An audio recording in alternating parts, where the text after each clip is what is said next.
I'm Donna, 32 years old, and I'm standing in front of the pile of debris that used to be my childhood home. The hurricane took everything my parents had built on my grandfather's land, everything they'd kept me from claiming for 14 years. My construction crew is unloading equipment behind me, and I can't help but smile at the irony. You see, the last words my father said to me were, "You only come back here when you've made something of your life." Well, here I am, Daddy. Hope you're watching from whatever cheap motel you're hiding in now. Where are you watching from today? Drop your location in the comments below and hit that like and subscribe button if you've ever felt completely betrayed by your own family. You'll definitely want to stick around for what happened next. Let me take you back to where this all started, because the sweet taste of justice is always better when you understand just how bitter the journey was. I was 18 when they kicked me out, fresh out of high school with dreams bigger than this small Texas town could contain. My grandfather, Pops as I called him, had left me this house in his will when he passed when I was 10. 5 acres of prime land just outside Austin, worth more than my parents ever imagined it would be. But here's the thing about greedy people. They always think they're smarter than everyone else. My parents moved into Pop's house the day after his funeral, claiming they needed to maintain the property until I was old enough to inherit it. By the time I turned 18, they'd made it clear that old enough wasn't coming anytime soon. "You're not responsible enough for this kind of property," my mother had said, her arms crossed over her chest like a fortress. "Maybe when you prove you can handle your own life, we'll discuss it." My father was less diplomatic. "You think you deserve this house? You haven't earned anything. Get out there and make something of yourself first." I packed my single duffel bag that night, kissed the faded photo of Pops I kept on my nightstand, and walked away from the only home I'd ever known. I didn't cry until I reached the highway. Then I cried for 3 straight hours in my beat-up Honda, wondering how the two people who were supposed to love me most could throw me away so easily. 14 years later, and I still remember every word of that conversation. But you know what? Sometimes the best revenge is simply becoming everything they said you'd never be. I built my construction company from nothing, starting with a borrowed truck and more determination than sense. Brooks Construction now employs 43 people, and we're booked solid through next year. The irony wasn't lost on me that I'd made my fortune literally building homes while being denied my own. Every foundation I poured, every frame I raised, every family I helped create their dream space, it all felt like preparation for this moment. And trust me, I'd been preparing. For years, I'd driven past the old place, watching my parents let it slowly deteriorate, the paint peeling, the gutters sagging, the yard becoming an overgrown mess. It broke my heart to see Pops's beautiful home falling apart, but it also fueled my anger. They'd stolen my inheritance and couldn't even take proper care of it. I'd considered legal action multiple times, even consulted with attorneys. But small-town politics and family court judges who'd grown up with my parents made that path complicated and expensive. So I waited, building my business, building my reputation, and yes, building my bank account. Sometimes patience is the most powerful weapon you can wield. The call came on a Tuesday morning in September. Hurricane Clara had torn through central Texas with a vengeance, and the damage reports were staggering. My crew was already mobilizing for cleanup and reconstruction work when my foreman Jake pulled me aside. "Boss, you might want to see the news report about your folks' place," he said, his expression unreadable. I pulled out my phone, and there it was, aerial footage of my grandfather's property. The house was completely destroyed, reduced to scattered lumber and twisted metal. The massive oak tree Pops had planted when my father was born had crashed right through the center of the structure. Mother Nature, it seemed, had decided to settle some accounts of her own. For the first time in 14 years, I smiled thinking about that house. The insurance adjuster's report was everything I'd hoped for and more. Total loss. The house wasn't just damaged, it was completely uninhabitable and would need to be demolished. My parents, who I learned were living in a FEMA trailer in town, suddenly found themselves in a very interesting position. See, here's what they'd forgotten in their 14 years of playing house with my inheritance. They were living on my property. The deed was crystal clear. Upon my 30th birthday, the land and everything on it became mine, free and clear. They'd been so focused on keeping me away that they'd never bothered to check the legal fine print. I'd had a lawyer review the will years ago, and the language was ironclad. Pops had been a smart man, smarter than anyone gave him credit for.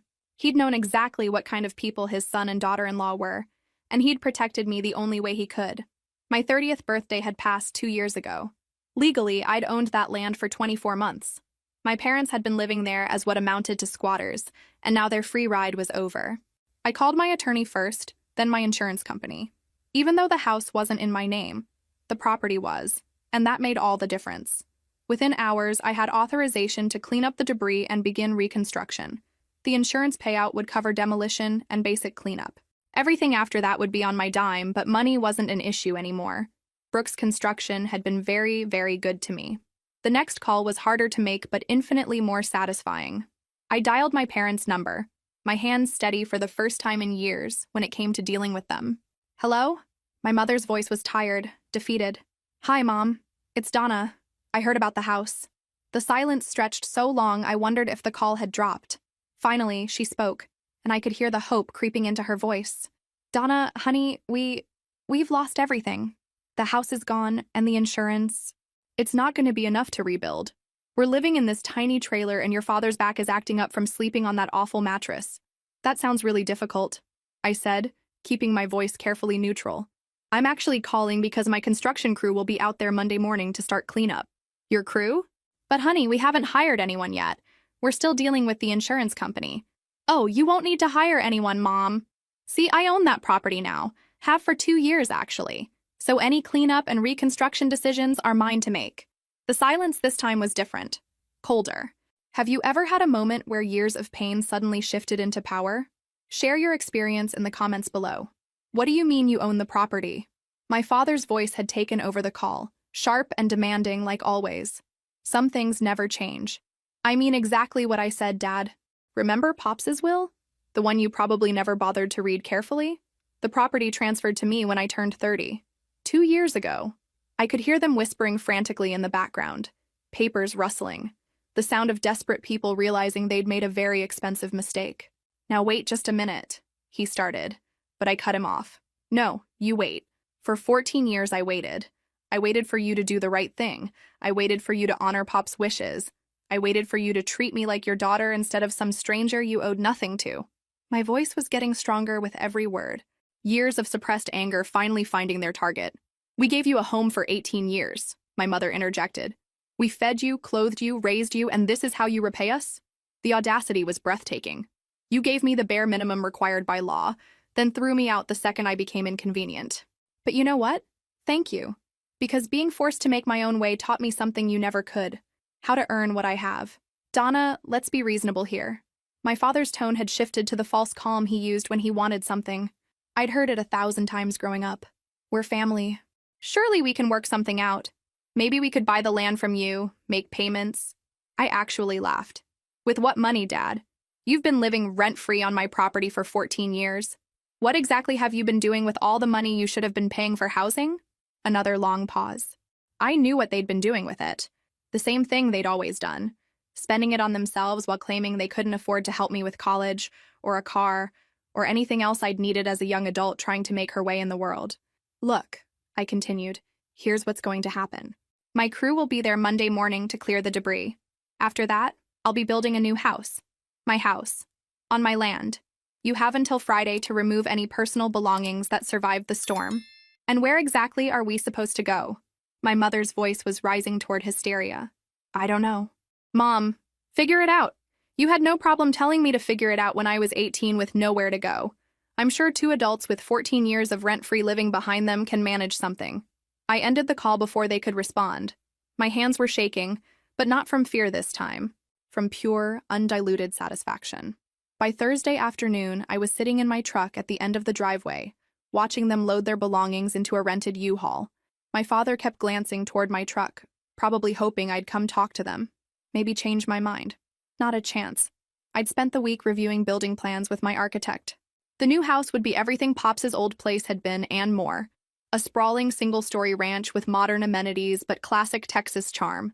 Wide porches, high ceilings, and a kitchen that would make Martha Stewart weep with envy. Most importantly, it would have something the old house never had. A home office where I could run Brooks Construction from the same land where I'd learned to swing a hammer helping Pops with weekend projects when I was 8 years old. My mother emerged from the trailer carrying a cardboard box, saw me sitting there, and walked over. I rolled down the window but didn't get out. Your grandfather would be ashamed of you, she said, setting the box down to gesture dramatically. He loved this family. He wouldn't have wanted this kind of bitterness and division. You're right about one thing, I replied calmly. Pops loved family. That's exactly why he left me this land. He knew what kind of people you were, and he wanted to make sure I had something you couldn't take away from me. Except you tried anyway, didn't you? She opened her mouth to argue, but I held up my hand. 14 years, Mom. 14 years you kept me from my inheritance while living in my house on my land. You turned your own daughter into a homeless teenager rather than honor your father-in-law's wishes. And now you want to talk to me about what Pops would have wanted? I started my truck. He'd be proud of me. I made something of my life despite everything you two did to stop me. And now I'm finally coming home. As I drove away, I saw her in my rearview mirror, standing alone in the driveway holding that cardboard box, probably realizing for the first time that actions have consequences. The demolition crew arrived at dawn on Monday. I was there with coffee and donuts, watching my childhood home get erased piece by piece. Each swing of the wrecking ball felt like closure. With every board that fell, years of resentment and hurt fell with it. Jake walked over as they loaded the last of the debris into the dumpster. Boss, you sure about this? Building here, I mean. Seems like it might bring up a lot of memories. I looked out over the cleared land, imagining the new house that would rise from this ground. The best memories I have of this place are from before they poisoned it. I want those memories back. The foundation was poured 3 weeks later, and I stood on the fresh concrete thinking about second chances. Not everyone gets to literally rebuild their life from the ground up, but here I was, doing exactly that. Word travels fast in small towns, especially when it involves family drama and property disputes. I'd been getting calls from relatives and family friends for weeks, most of them trying to play peacemaker, a few genuinely curious about my side of the story. My Aunt Sarah called Tuesday morning while I was reviewing electrical plans. Donna, honey, I heard about what happened. Your parents are saying you threw them out in the cold with nowhere to go. My parents are saying a lot of things, I replied, not looking up from my blueprints. Very few of them are true, but feel free to offer them your guest room if you're so concerned.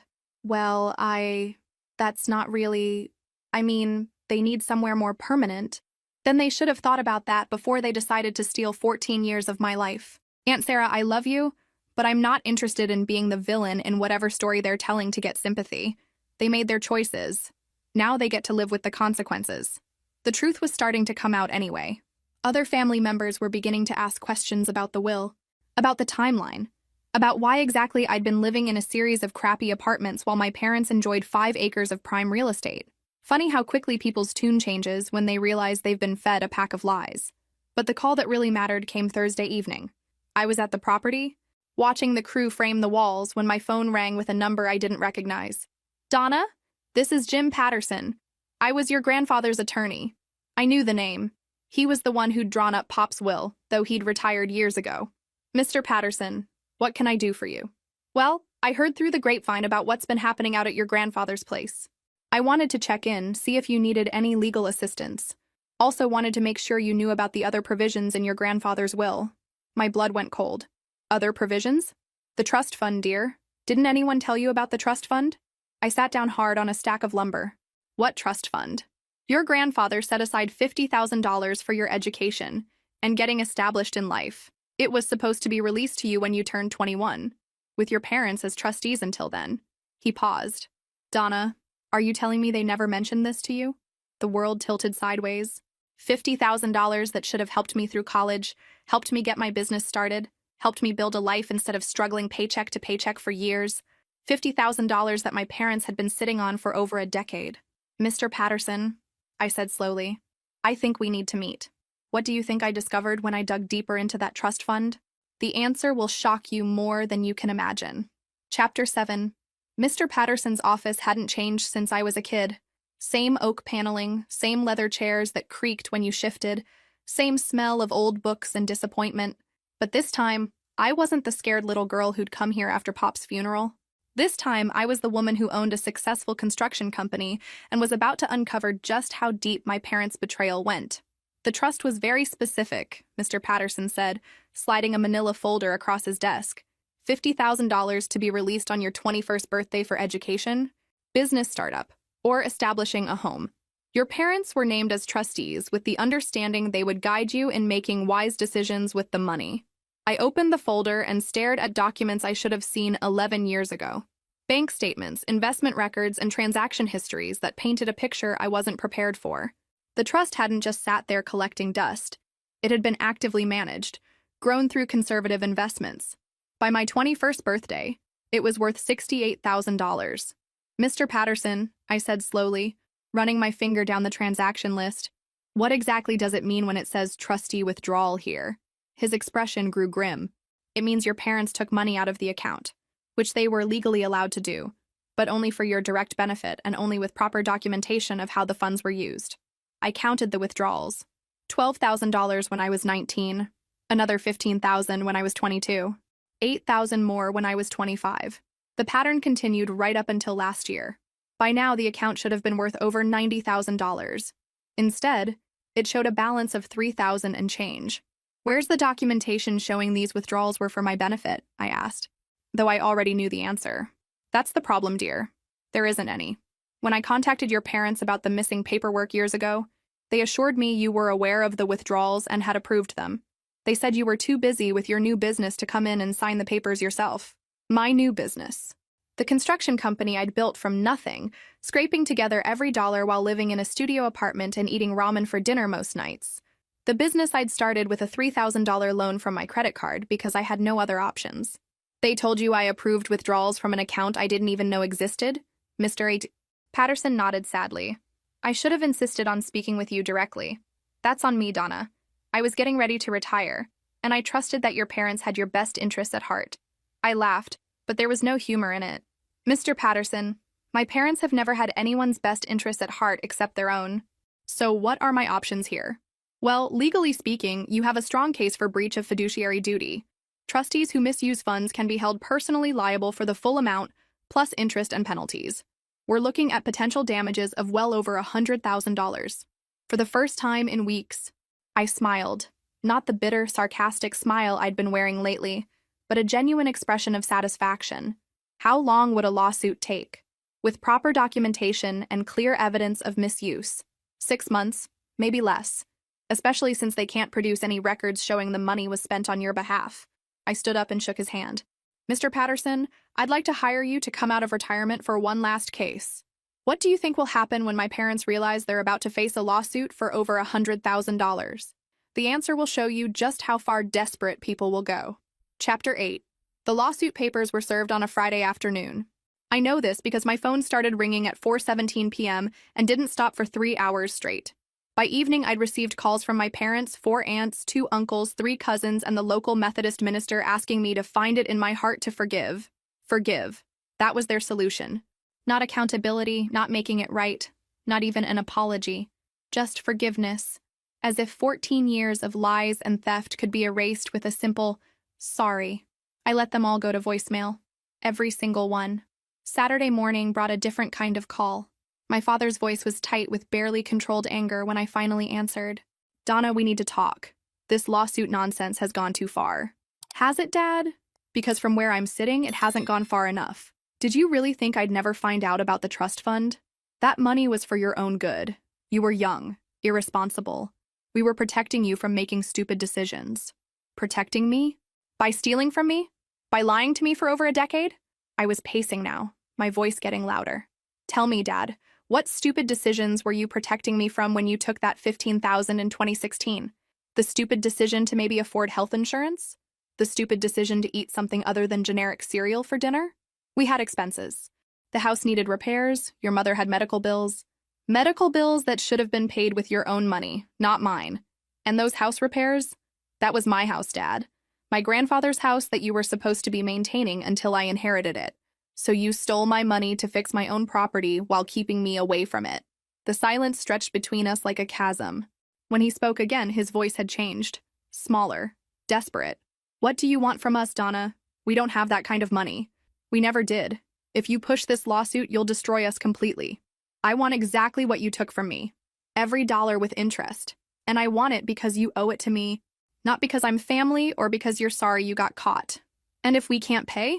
I looked out my window at the construction site where my new house was taking shape. The walls were up now, and they'd start on the roof next week. My house on my land, built with money I'd earned the hard way while they lived comfortable lives funded by my inheritance. Then you'll find out what it's like to lose everything. Just like I did when I was 18. The only difference is, I didn't deserve it. I hung up and blocked their number. I had a house to build and a business to run. I was done being their victim. Chapter 9. The discovery phase of the lawsuit was like archaeological excavation. Except instead of ancient artifacts, we were digging up layers of deception and financial manipulation. My attorney, working with Mr. Patterson, had subpoenaed my parents' financial records, and what we found was both infuriating and oddly satisfying. Cruise to the Caribbean in 2019, $8,000. New furniture set in 2020, $12,000. RV purchase in 2021, $23,000. The list went on, a catalog of luxuries purchased with money that should have launched my adult life. But the real kicker came when we traced the pattern of withdrawals against their spending. Every time they wanted something expensive, a vacation, home improvements, toys for themselves, they'd dip into my trust fund like it was their personal ATM. The timing was so blatant, it was almost insulting. "Look at this," Mr. Patterson said during our meeting, pointing to a particularly damning sequence. "June 2022, they withdrew $8,000 from your trust. July 2022, they purchased a hot tub for $7,900. A hot tub," I repeated flatly. "They bought a hot tub with my college money. And then told the extended family they were struggling financially and couldn't help you get established after graduation." I remembered that conversation. Aunt Sarah had mentioned it at Christmas dinner, how my parents wished they could help me more, but times were tight. Meanwhile, they were literally soaking in money stolen from my future. The house construction was progressing beautifully, and I made a point of driving by the property every day on my way to job sites. The roof was on now, and they were starting the interior work. It was going to be spectacular. Everything Pops' old house should have been if my parents had actually taken care of it instead of letting it rot while they spent my money on themselves. Wednesday afternoon brought an unexpected visitor to my office. My cousin Jake knocked on my door looking uncomfortable and slightly embarrassed. "Hey, Donna, got a minute?" Jake and I had been close as kids, but like most of the family, he'd bought into my parents' version of events over the years. I gestured for him to sit down. "I owe you an apology," he said without preamble. "A big one. I heard about the lawsuit and Mom filled me in on some details I never knew. Such as the fact that you never actually received any money from your grandfather's estate. All these years when your parents talked about how you'd gotten your inheritance and blown it on bad investments." I believed them. I sat back in my chair. They told people I blew my inheritance? They said you'd gotten everything when you turned 21, invested it in some scheme that went bad, and that's why you were struggling financially. They made it sound like they'd tried to warn you, but you wouldn't listen. The audacity was breathtaking, even for them. They'd stolen my money, then used my resulting financial struggles as proof that they'd been right to steal it in the first place. It was circular logic at its most twisted. "Jake, I didn't even know there was a trust fund until 2 weeks ago. I've been building my business from nothing for over a decade while they lived rent-free in my house and spent my money on cruises and hot tubs." He shook his head in disgust. "I feel like an idiot for believing them. Is there anything I can do to help? I mean, with the lawsuit or anything else?" "Actually, yes. I need character witnesses who can testify about my financial situation over the years. People who know I was struggling while they were living comfortably."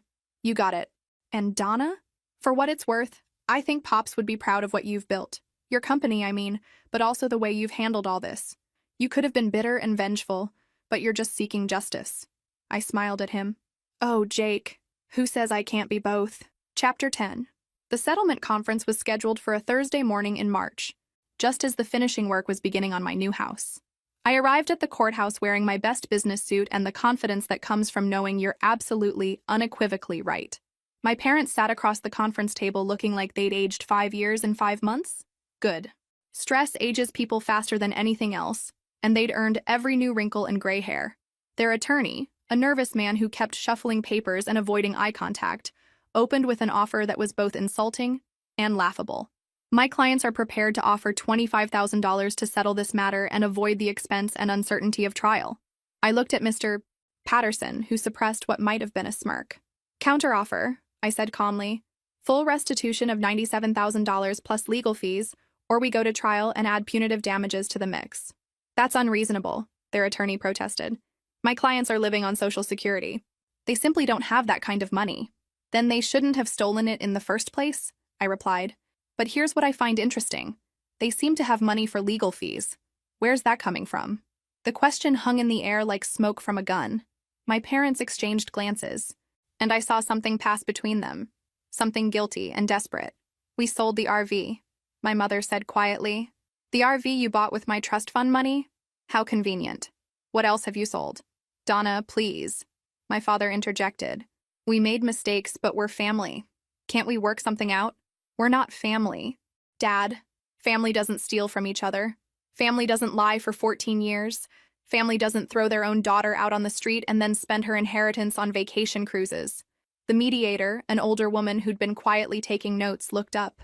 Mr. and Mrs. Brooks, I have to ask, do you have any other assets that could be liquidated to satisfy this judgment? Another glance between them. More guilt, more desperation. There is one thing, my mother said finally. We own a rental property, a small duplex downtown. My blood went cold. You own rental property? We bought it in 2018. It's been generating income for us, but we could sell it if we have to. The year they'd withdrawn $22,000 from my trust fund. The year they'd told me they couldn't help me with the down payment on a house because they were barely scraping by. Let me guess, I said, my voice deadly calm. You bought that rental property with my money, then used the rental income to fund your comfortable lifestyle while I lived in a series of crappy apartments, working 16-hour days to build my business. The silence was deafening. That's it, I said, standing up. No settlement. We're going to trial, and I'm asking for every penny plus punitive damages. You didn't just steal my money. You used it to build wealth for yourselves while watching me struggle. As I walked out of the conference room, I heard my mother crying and my father's voice, angry and desperate, calling after me. But I didn't turn around. I had a house to finish and a business to run. And for the first time in my adult life, I had something even more valuable. I had the absolute certainty that I was nothing like them. Chapter 11. The trial lasted 3 days, and it was everything I'd hoped it would be. Public records don't lie, bank statements tell their own story, and when you spend 14 years building a reputation for honesty and hard work, people notice. Jake testified about the lies my parents had told regarding my inheritance. My banker testified about my years of careful financial management, despite obvious struggles. My employees testified about my character and work ethic. Even some of my parents' neighbors testified about their obvious lifestyle upgrades over the years. The new cars, the home improvements, the frequent vacations. But the moment that will stay with me forever came on day 2, when my parents took the stand in their own defense. We were protecting her, my mother insisted, dabbing at her eyes with a tissue. Donna was always impulsive, always wanting things she couldn't afford. We knew if she got that money all at once, she'd waste it. Yet you used that same money to buy yourself a hot tub, take multiple vacations, and purchase a rental property, Mr. Patterson observed dryly. Can you explain how that was protecting your daughter? We had expenses. The house needed work, and we thought we could pay it back before she found out. Pay it back with what income? Your Social Security? The rental income from the property you bought with her money?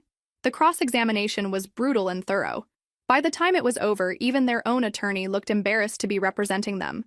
When it came time for my testimony, I kept it simple and factual. I talked about being kicked out at 18, about struggling to build a business with no financial help, about living paycheck to paycheck while they enjoyed luxuries purchased with my inheritance. What would you have done with that money if you'd received it at 21 as intended? Mr. Patterson asked. I would have paid for college without student loans. I would have had seed money to start my business properly instead of scraping together credit card debt. I would have been able to buy a house years ago instead of throwing away money on rent. I paused, looking directly at my parents. I would have had choices. And how do you feel about your parents' actions? I considered the question carefully. How did I feel? Angry, betrayed, hurt, all of those things. But also something else. Something cleaner. I feel free, I said finally.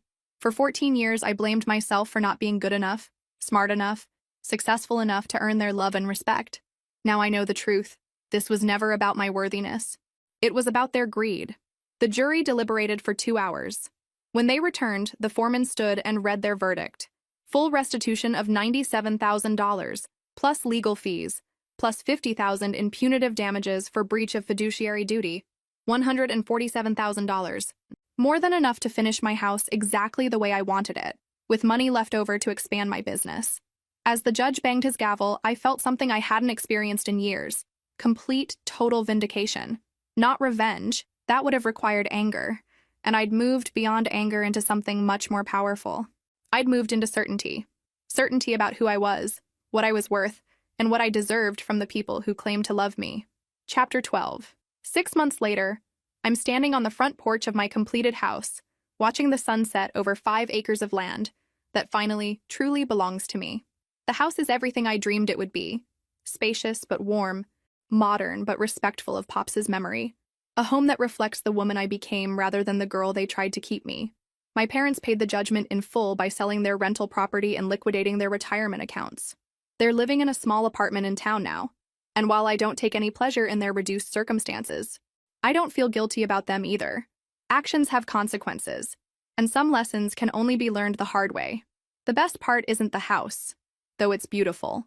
It's not even the money, though financial security feels amazing after years of struggle.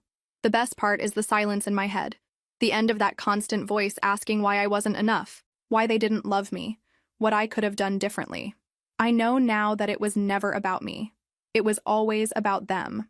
Brooks Construction is thriving. We've got projects booked 18 months out, and I'm considering opening a second location. Success, it turns out, is the best foundation for more success. When you build your life on honesty and hard work instead of other people's approval, everything else follows naturally. I still drive past their apartment complex sometimes on my way to job sites. Not to gloat or check up on them, but because it's on the route. I feel nothing when I see the building. No anger. No sadness, no curiosity about their lives. They've become what they always were. Strangers who happen to share my DNA. Last week I got a letter from my mother. It was full of the same old manipulation. Appeals to family, claims that they'd been trying to protect me, subtle suggestions that I should share my success with them now that I had it. I read it once, then used it to light the fireplace in my beautiful new living room. It made excellent kindling. The house is quiet tonight except for the sound of crickets and the distant hum of traffic on the highway. Tomorrow, I'm meeting with a client about building their dream home, and next week, I'm interviewing candidates for 3 new positions. Life is full and moving forward. Sometimes people ask me if I forgive my parents. It's the wrong question. Forgiveness implies they deserve consideration they haven't earned. What I've done is something much more powerful. I've released them from having any influence over my happiness or self-worth. They gave me the greatest gift they could have given, though they never intended it. They forced me to become strong enough to succeed without them, honest enough to see them clearly, and independent enough to build a life that doesn't require their approval. I am Donna Brooks, 32 years old, owner of Brooks Construction, and this beautiful house on 5 acres of Texas land that my grandfather left me because he knew exactly who I was and who I would become. If this story resonated with you, make sure to like and subscribe for more real-life stories of justice, second chances, and the power of never giving up on yourself. Sometimes the best revenge really is living well, and sometimes the family you build is stronger than the one you were born into. The sun has set completely now, and it's time to go inside. Inside my house, on my land, in the life I built with my own 2 hands and the unshakable belief that I deserved better. And I was right.